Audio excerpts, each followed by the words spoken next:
আমার আলো, উঠে পড়ো। তোমার আলো, ঈশ্বর আসছেন। তোমার উপর প্রভুর মহিমা প্রতিভাত হবে। তোমার বাক্য আমার চরণের প্রদীপ এবং আমার চলার পথের আলো। আমি এই জগতের আলো।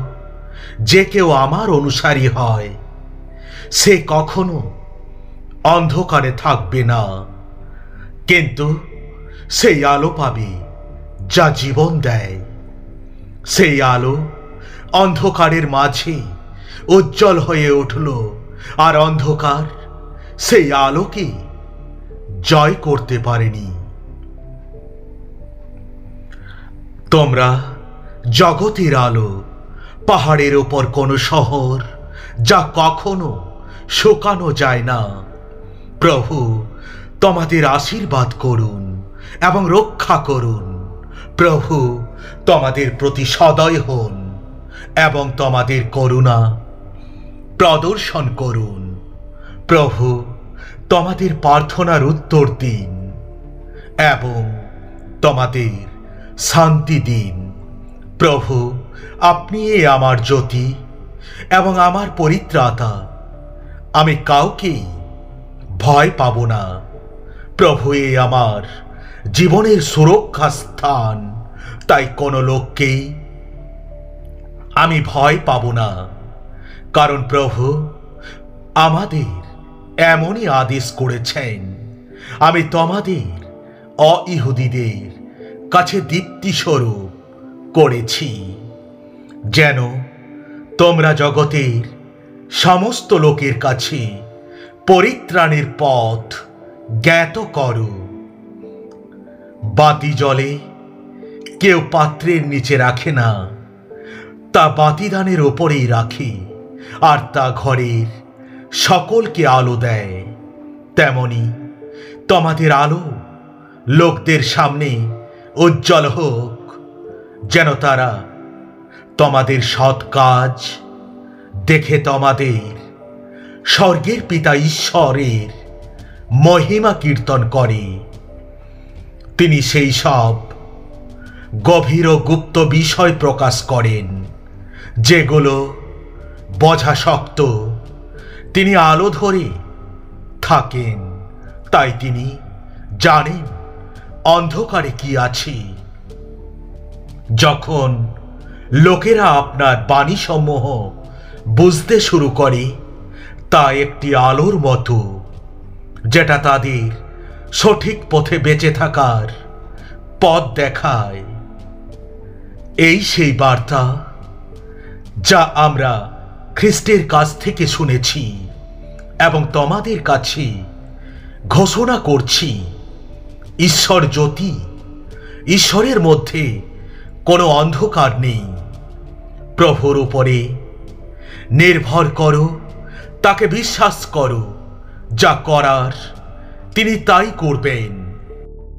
প্রভু তোমার ধার্মিকতা ও ন্যায় নীতি মধ্যাহ্নের সূর্যের মতো উজ্জ্বল করুন।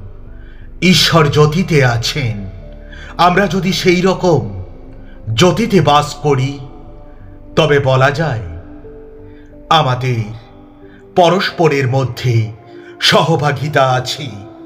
ঈশ্বরের পুত্র যিশুর রক্ত আমাদের সমস্ত পাপ থেকে শুচিশুদ্ধ করে। তারপর ঈশ্বর বললেন, আলো ফুটুক। তখনই আলো ফুটতে শুরু করল। আমি তোমাদের এসব কথা বলছি কারণ এক সময় তোমরা অন্ধকারে জীবনযাপন করতে, কিন্তু এখন প্রভুর অনুসারী হয়ে তোমরা আলোয় এসেছ।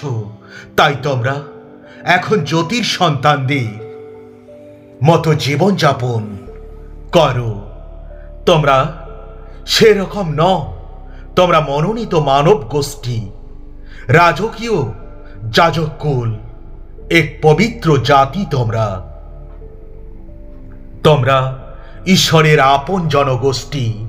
তাই তোমরা ঈশ্বরের আশ্চর্য কর্মকাণ্ডের কথা বলতে পারো, যিনি তোমাদের অন্ধকার থেকে তার অপূর্ব আলোয় নিয়ে এসেছেন। তোমরা তারই গুণগান করো। আমি প্রার্থনা করছি যেন তোমরা আপন আপন হৃদয়ে ঐশ্বরিক জ্ঞান লাভ করতে পারো। তাহলে ভবিষ্যতে কি প্রত্যাশার জন্য ঈশ্বর তোমাদের আহ্বান করেছেন তা তোমরা জানতে পারবে। যে আশীর্বাদ ঈশ্বর তার পবিত্র লোকদের দেবার জন্য স্থির করেছেন তা কত সম্পদশালী ও প্রতাপযুক্ত তা তোমরা বুঝতে পারবে। কেউ বাতি জেলে তা কোনো পাত্র দিয়ে ঢেকে রাখে না, অথবা খাটের নিচে তা রাখে না। তার পরিবর্তে সে তা বাতিদানের উপরেই রাখে, যেন ভেতরে যারা আসে তারা আলো দেখতে পায়। দয়া করে আপনার দাসকে অভ্যর্থনা করুন এবং গ্রহণ করুন। আমার প্রতি সদয় হন এবং আমাকে রক্ষা করুন। তাই তোমরা অন্ধকারে যা বলছো তা আলোতে শোনা যাবে। তোমরা গোপন কক্ষে ফিসকির স্বরে কানে কানে যা বলবে তা বাড়ির ছাদের উপর থেকে ঘোষণা করা হবে। হে প্রভু সর্বশক্তিমান ঈশ্বর, আমাদের কাছে ফিরে আসুন, আমাদের গ্রহণ করুন, আমাদের রক্ষা করুন। আমাদের পিতৃপুরুষরা তাদের তরবারির জোরে এই ভূখণ্ড অধিকার করেনি, তাদের বলিষ্ঠ বাহুর জোরে তারা জয়ী হননি। এই সব হয়েছে কারণ আপনি আমাদের পিতৃপুরুষদের সঙ্গে ছিলেন। ঈশ্বর আপনার বিপুল শক্তি আমার পিতৃপুরুষদের রক্ষা করেছেন। কেন? কারণ আপনি তাদের ভালোবাসতেন।